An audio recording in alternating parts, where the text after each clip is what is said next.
Hello my dear students, good evening. Welcome to लगी education.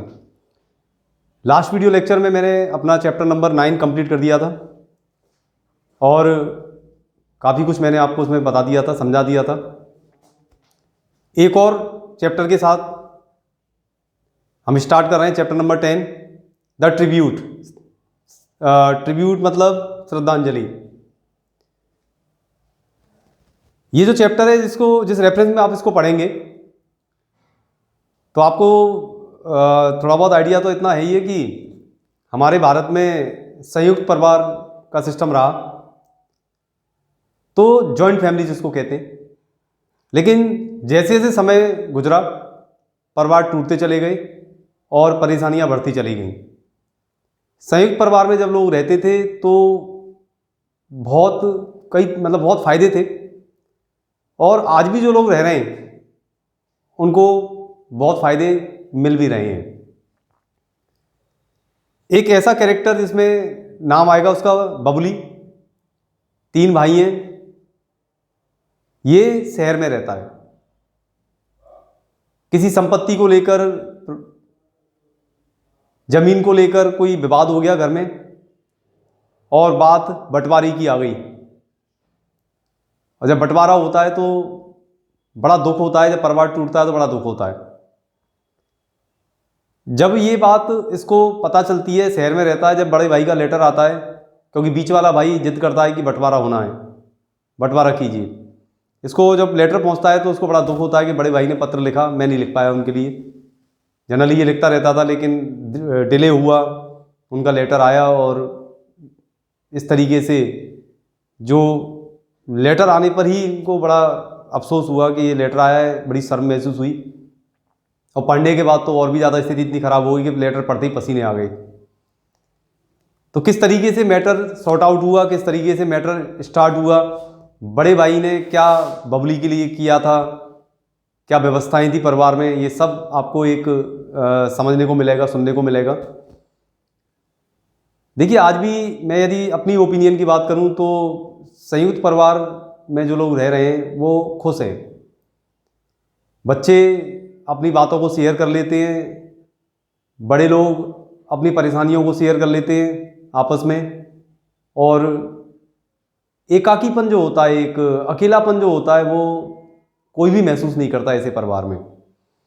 परिवार टूटने के बाद लोग कम हो जाते हैं, अकेलापन परेशान करने लग जाता है। कोई दुख हो, कोई कष्ट हो, कोई परेशानी हो, उसमें कोई साथ देने वाला नहीं दिखता है। देखते हैं किस तरीके से क्या होता है। एक अच्छा चैप्टर आराम से पढ़ेंगे, समझते हुए चलें। स्टार्ट करा रहा हूँ। क्या वास्तव में जॉइंट फैमिली, संयुक्त परिवार के क्या मायने हैं, क्या फ़ायदे हैं, देखें ज़रा और सुने ज़रा ध्यान से। As I reached my desk in the office, जैसे ही मैं कार्यालय की मेज पर पहुंचा, my eyes stopped over a letter, मेरी आंखें एक पत्र पर जाकर ठहर गईं। It contained that familiar petty hand writing, इसमें मौजूद थी, इस पत्र में मौजूद थी, क्या चीज़ निहित थी? दैट फैमिलियर, मेरी वही परिचित, पेटी, जो छोटी छोटी जो लिखावट थी, ऑफ माई एल्डर ब्रदर, जो मेरे बड़े भाई की छोटी छोटी जो लिखावट थी, वो जो मेरी जो परिचित, मैं जिससे परिचित था, वो लिखावट मुझे उसके अंदर नज़र आई, उसमें मौजूद थी या उसमें लिखा हुआ था। After a very long time he had written to me, काफ़ी लंबे समय के बाद उसने मुझे पत्र लिखा था। आई श्रैंक, मैं शर्म से गड़ गया। Shrank within for not writing letters home, खासकर कि घर पर पत्र ना लिखने की वजह से मैं शर्म से गड़ सा गया उस पत्र को पढ़ने के बाद। खासकर कि ऑल दीज डेज, पिछले इन दिनों में कुछ समय से मैं पत्र नहीं लिख पा रहा था। इसकी वजह से जब पत्र आया तो मुझे बड़ी शर्म महसूस हुई। मैं शर्म से ऐसा लगा जैसे मैं गड़ गया हूँ, मतलब बहुत ज़्यादा मुझे शर्म आई। ऑल दीज डेज, ये जो दिन चल रहे थे, इन दिनों में जो उनका रूटीन था, उस रूटीन की उसने बात हमें बताते हुए ये सब कुछ लिखा है। इन माई स्टूडेंट डेज, विद्यार्थी का जो मेरे दिन थे, it was almost a routine affair, तो ये पत्र लिखना मेरे लिए एक आम बात थी, रूटीन था मेरे लिए, एक एक कहना चाहिए जैसे हम रूटीन में खाना खाते एक्सरसाइज करते हैं, ऐसे ये पत्र लिखना भी मेरी एक आदत बन गई थी। रूटीन का मेरा अफेयर था, कार्य था। I use to go home to that distant village. I use to go home, मैं अक्सर घर जाता था। टू दैट डिस्टेंट विलेज, वो भी उस दूर गांव में मैं अपने घर जाया करता था। ऑन अ रिकेटी बस, वो भी एक जर्जर बस में, एक टूटी फूटी अस्त व्यस्त जो खराब सी बस थी उसमें मैं जाया करता था। केयरिंग नथिंग, बिल्कुल परवाह नहीं करता था मैं। For the strain of the journey, जो यात्रा का जो तनाव होता था उसकी मैं बिल्कुल भी परवाह नहीं करता था, बिल्कुल भी मुझे टेंशन नहीं रहती थी, बिल्कुल मैं उसकी परवाह नहीं करता था। माई होम माई विलेज, मेरा जो घर था, जो मेरा गांव था। They use to pull me away, वो अक्सर मुझे दूर खींचा करते थे। From the moribund city life, जो शहर का जीवन था वो भी मृत प्राय, यानी बिल्कुल बुरा सा खराब सा जो मृत प्राय जिसको कह सकते हैं, मॉरिबंड, बहुत डिस्टर्ब्ड जो शहर का जो जीवन था, उससे मेरा घर, मेरा गांव मुझे अक्सर अपनी ओर आकर्षित करता था और उस शहर से मुझे दूर दूर करने की कोशिश करता था। पुल मी अवे, खींचना अपनी तरफ, कहाँ से? जो डिस्टर्ब्ड जो शहर का जीवन था उससे मुझे अपनी ओर खींचने की कोशिश करता था। नाउ थिंग्स हैव चेंज्ड, अब परिस्थितियां बदली हुई हैं। And I too have changed, और मैं भी बदल गया हूं। A great deal at that, बहुत ज़्यादा, बहुत कुछ मैं भी बदल गया हूं। जो चीज़ें थी उस समय वो नहीं है, इसीलिए उसने कहा नाउ थिंग्स हैव चेंज्ड, चीज़ें अब बदल गई हैं। And I too have changed, और मैं भी बदल गया हूं। A great deal at that, वो पहले था उससे मैं बहुत ज़्यादा बदल गया हूं। A lot of cobwebs have settled around me. A lot of cobwebs, बहुत सारे मकड़ी के जाल, यानी कि समस्याओं के जाल, हैव सेटल्ड अराउंड मी, उन्होंने मुझे अपने चारों तरफ से मुझे लपेट लिया है, अपने जाल में फंसा लिया है। यानी समस्याओं का जाल ऐसा बन गया है जिसने मेरे जीवन को चारों तरफ से घेर रखा है, मुझे अपने समस्याओं भरे जाल में मुझे घेर लिया है। I am swept by that invisible tide of time. I am swept, मुझे बहाकर ले जाया गया है, मतलब मैं बह गया हूँ पूरी तरीके से, मैं बह गया हूँ। बाई दैट इनविजिबल टाइड, जो अदृश्य जो ज्वार भाटा है, अदृश्य जो ज्वार है, किसका? टाइड ऑफ टाइम, जो समय का जो ज्वार है वो भी अदृश्य है, उसमें मुझे ऐसा लगता है उसने आई एम स्वेप्ट, मैं पूरी तरीके से उसमें बह गया हूँ। एंड बिजनेस, और जो व्यापार है, तो कहने का मतलब है आई एम स्वेप्ट, मुझे बहा लिया गया है। पैसिव वॉइस से आई एम स्वेप्ट, मुझे बहा कर ले जाया गया है, या मैं बहा लिया गया हूँ, या मुझे दूर कर दिया गया है। By that invisible tide of time and business, व्यापार और समय का जो ज्वार है, जो अदृश्य है, उसने मुझे पूरी तरीके से क्या कर दिया है? पूरी तरीके से मुझे अपनी ओर खींच लिया है। I was studying at Bhubaneswar, मैं भुवनेश्वर में पढ़ रहा था। Where I got my job, जहाँ पर मुझे अपनी नौकरी मिल गई। And now for these 2 years, और अब 2 वर्षों के लिए, आप ध्यान से समझना जरा। Where I got my job, कहाँ पर मिला? अंडरलाइन करें, भुवनेश्वर में। Where I got my job, जहाँ पर मुझे मेरी नौकरी मिल गई थी। And now for these 2 years I have thought of home not even once, और इन 2 वर्षों में, ध्यान रखना जरा, फॉर दीज 2 ईयर्स, इन 2 वर्षों में, आई हैव थॉट ऑफ होम, मैंने नॉट इवन वंस, मैंने एक बार भी घर के बारे में नहीं सोचा। 2 वर्ष निकल गए, मैंने कभी भी घर के बारे में नहीं सोचा। Many a time my mother has written letters, कई बार मेरी माताजी मुझे पत्र लिख देती हैं, कई बार उन्होंने पत्र लिखे हैं। कंप्लेनिंग अबाउट माई नेग्लिजेंस, खास करके शिकायत भरे पत्र होते हैं उनके, अबाउट माई नेग्लिजेंस, कि जो मैंने उपेक्षा की है, इन राइटिंग टू हर, उनके लिए पत्र लिखने में जो मैंने लापरवाही की है, उपेक्षा की है एक तरीके से, उसकी वो शिकायत करते हुए मुझे कई बार पत्र लिख चुकी हैं।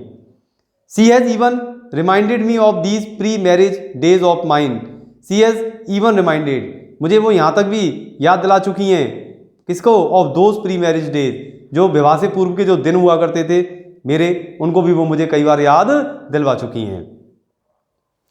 Yet I have never been able to break those strands of complacency, yet, हालांकि फिर भी I have never been able, मैं आज तक बिल्कुल भी समर्थ नहीं हो पाया हूँ, टू ब्रेक, तोड़ने में, दोज स्ट्रैंड्स, जो धागे थे, ऑफ कॉम्प्लेसेंसी, जो संतुष्टि के धागे थे उनको तोड़ने में मैं अभी तक मैं सफल नहीं हो पाया हूँ।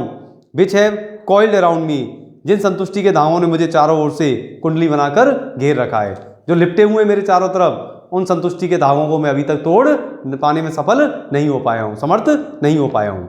यानी आज भी मैं उन चीज़ों को सोचता हूँ तो मुझे बहुत खुशी मिलती है। यानी वो मेरे पल थे, वो इतने शानदार थे कि जिन्होंने मुझे चारों ओर से इस तरीके से घेर रखा है, ऐसे घेर रखा जैसे कोई सांप होता है जो कुंडली मार लेता है, वो फंसा लेता है अपने अंडर में किसी को, जो छोड़ता नहीं अपने शिकार को। ऐसे ही मुझे संतुष्टि के जो धागे हैं उन्होंने मुझे पूरी तरीके से अपने अंदर लपेट रखा है, जिनको मैं तोड़ने में समर्थ नहीं हो सका हूँ। I have kept quiet to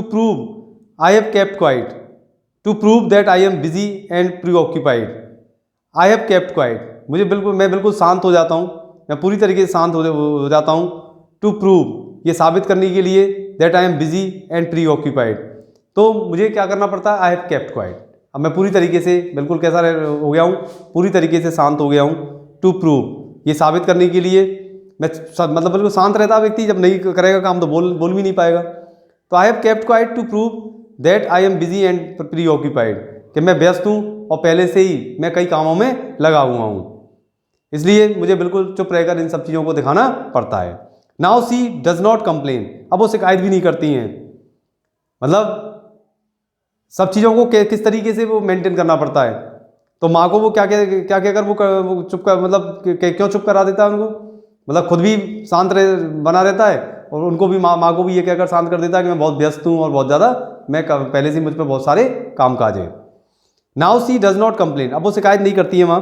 probably she understand my position, संभवतः हो सकता है वो समझ जाती है माई पोजीशन, संभवतः वो मेरी स्थिति को समझ जाती है, इसलिए अब वो शिकायत नहीं करती है। Usually my elder brother does not write to me, अक्सर मेरे जो बड़े भाई हैं मुझे पत्र नहीं लिखते हैं।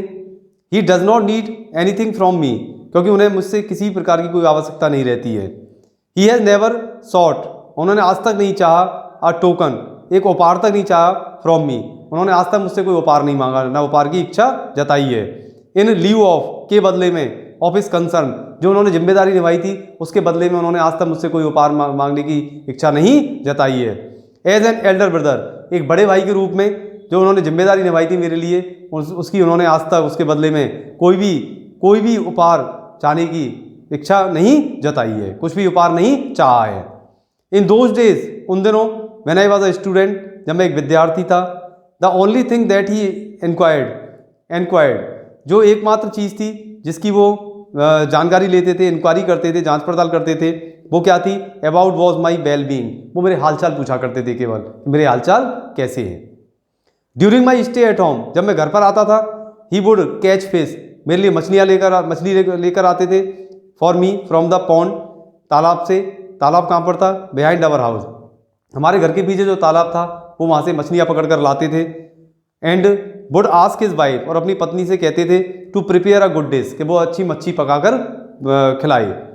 फॉर आई लव्ड फिश, क्योंकि मुझे मच्छी खाना बहुत अच्छा लगता था, इसलिए वो अपनी पत्नी से यानी उसकी भाभी से कहते थे कि मछलियाँ बहुत अच्छी बनाना, टेस्टी बनाना, जिससे कि मैं उनको खा सकूँ। When the catch was scanty, जब जो मछली की जो मात्रा थी वो कम पड़ जाया करती थी, the dish would be prepared exclusively for me, तो वो डिश थी, जो खाना था, वो पूरी सब्जी जो भी बनती थी वो पूरी तरीके से मेरे लिए ही बनाई जाती थी। एक्सक्लूसिवली फॉर मी, वो संपूर्ण पूरी सब्जी वो मेरे लिए ही बनाई जाती थी। He would say to his wife, वो अपनी पत्नी से कहते, you must make the dish as delicious as possible, कि तुम्हें मच्छी उतनी अच्छी बनानी है, इतनी अच्छी बनानी है, एज पॉसिबल, जितनी संभव तुम बना सको। यूजिंग मस्टर्ड पेस्ट, उसमें जो मस्टर्ड है, जो सरसों का पेस्ट है, उसको यूज करना। फॉर बबली, किसके लिए? बबली के लिए, यानी कि जो ये बोल रहा है, जो इसका मेन वो है कैरेक्टर, उसके लिए। उसका बड़ा भाई अपनी पत्नी से कहता था कि बबली के लिए बहुत मस्टर्ड पेस्ट का शानदार डिश बना के खिलाओ, जिससे इसको खाने में अच्छी लगे और इसको पेट भर कर खिलाओ, मात्रा कम भी रह जाए तो पूरी इसको खिला दो। इस तरीके की उसके बड़े भाई की सोच उसके प्रति थी।